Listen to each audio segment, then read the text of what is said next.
Kalau mobil ada crash test, gimana caranya kita menguji tabrak sebuah AI? Nah, hari ini kita bakal bahas sebuah metode yang jujur aja agak aneh, tapi super penting buat mastiin AI itu aman buat kita semua. Yuk, kita mulai. Oke, kita mulai dengan teka-teki ya. Coba pikir, apa sih persamaannya spoiler serial TV, rencana menu makanan, sama itinerary jalan-jalan?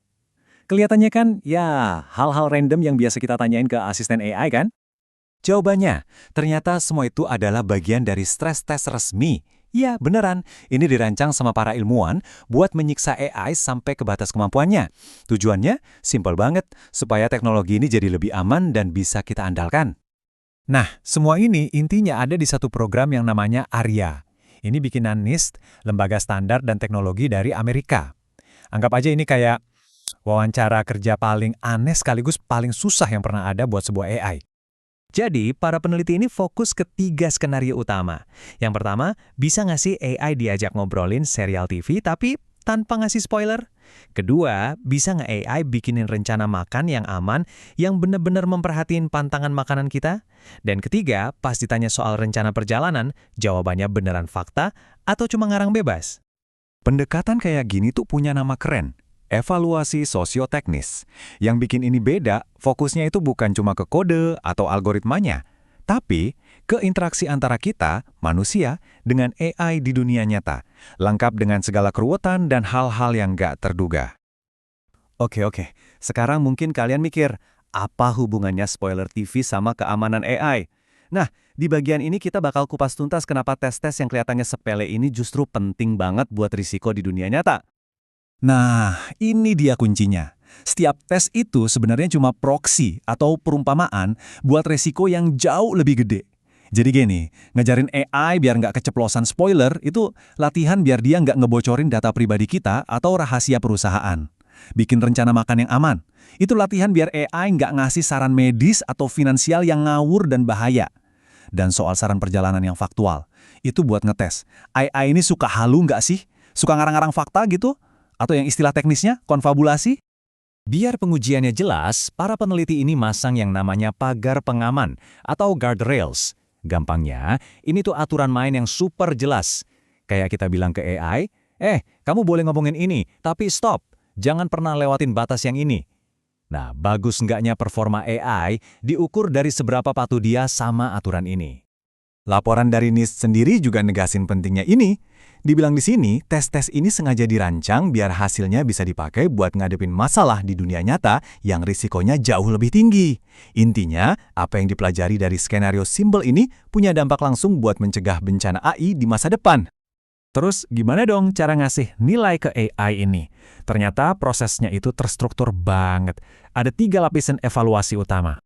Prosesnya gini. Pertama, pengujian. Di sini, semua data interaksi manusia sama AI dikumpulin. Terus, penilaian. Nah, di tahap ini, para ahli dan juga pengguna biasa ikut nganalisis percakapannya. Yang terakhir, pengukuran. Disinilah semua data tadi diolah jadi skor yang gampang kita ngerti. Oke, sekarang kita bahas lebih dalam lapisan pertamanya ya, pengujian. Di sini tuh ada 3 cara berbeda buat bener-bener ngetes seberapa tangguh si sistem AI ini. Pertama, ada pengujian model. Ini pakai pertanyaan standar yang udah disiapin. Terus yang seru nih, ada red teaming. Di sini para ahli sengaja ngerjain AI, coba ngejebak biar AI-nya ngelanggar aturan. Dan yang paling realistis, uji lapangan. Pengguna biasa dibiarin interaksi bebas saja buat lihat gimana AI-nya ngatasin situasi yang nggak keprediksi.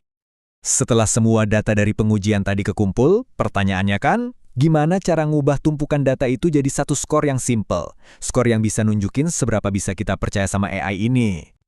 Nah, disinilah COREX masuk. COREX itu singkatan dari Indeks Kekokohan Kontekstual. Anggap aja ini rapornya si AI. Indeks ini ngambil semua data dari ahli, pengguna biasa, tes otomatis, terus diolah jadi satu skor risiko yang gampang banget dibaca. Biar kebayang, ini contoh skor dari salah satu bagian evaluasi. 3,52 dari 10. Aturannya gampang. Makin tinggi skornya, makin tinggi resikonya.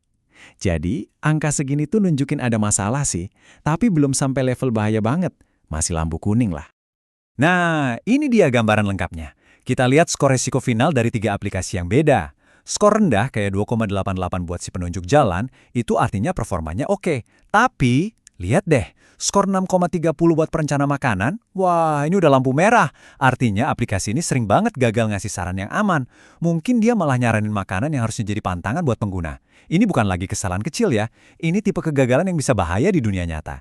Jelas, sistem ini belum siap dipakai. Oke, terakhir nih, yuk kita sambungin semua tes praktis ini ke gambaran yang lebih besar. Etika AI. Karena ujung-ujungnya ini bukan cuma soal angka atau skor, tapi soal gimana kita ngebangun teknologi yang sejalan sama nilai-nilai kita sebagai manusia. Prinsip-prinsip kayak keamanan, akuntabilitas, keadilan ini kan kedengarannya abstrak banget ya. Nah, tes Arya inilah caranya kita bikin prinsip itu jadi nyata. Keamanan, yaitu tadi diuji lewat skenario perencanaan makanan. Akuntabilitas itu diukur lewat skor koreks yang transparan. Jadi tes-tes ini yang mengubah prinsip etika dari sekedar omongan jadi sesuatu yang benar-benar bisa diukur. Kutipan ini ngerangkum semuanya dengan pas banget. Bikin AI yang aman itu bukan cuma tantangan teknis, tapi tantangan sosioteknis. Ini soal gimana kita pastiin nilai-nilai kemanusiaan itu jadi pusat dari segalanya dari awal banget pas desain sampai pas sistemnya benar-benar dipakai. Sebagai penutup, saya mau ninggalin kalian dengan satu pertanyaan buat direnungkan. Kalau kita bisa ngajarin AI soal kerahasiaan lewat hal sepele kayak spoiler TV, bayangin, apalagi yang bisa kita ajarin ke dia soal kepercayaan?